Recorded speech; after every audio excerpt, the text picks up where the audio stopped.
Financial recklessness is increasingly becoming normalized in our country. Just last week, it was alarmingly reported that the president approved the write-off of N$5.57 trillion and $1.42 billion, approximately N$8 trillion, in debts owed by Nnpc, a company that recently announced profits and claimed it had turned a new leaf.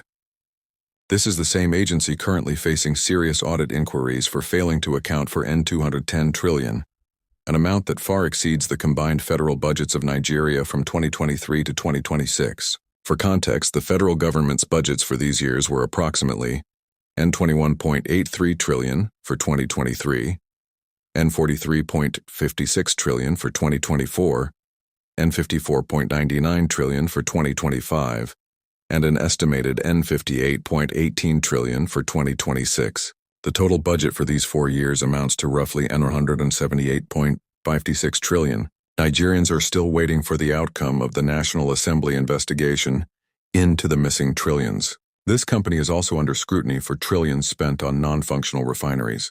Yet the president, who also serves as the minister in charge, has approved the write-off of about N$8 trillion in Nnpc debts.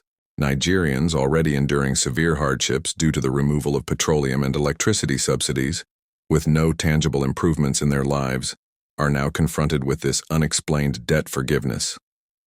The nearly N$8 trillion write-off will effectively replace revenue that the government is currently seeking through unfair taxation.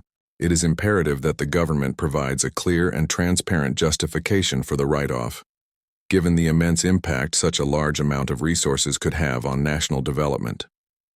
This almost N$8 trillion write-off could have generated the revenue the government now seeks through these unfair taxes.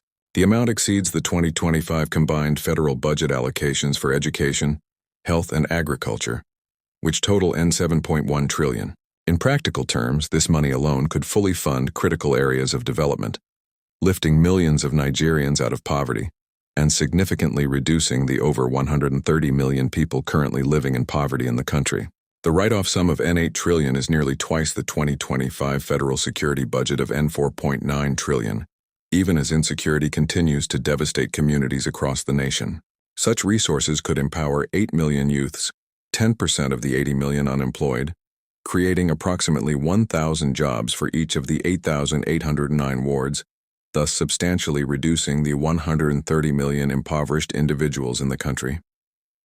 The president, who is also the minister, owes the Nigerian people clear answers. The citizens deserve honesty, fiscal discipline, and governance that protects their interests, not the interests of mismanaged corporations or political elites. This betrayal of the people must be stopped. A new Nigeria is possible,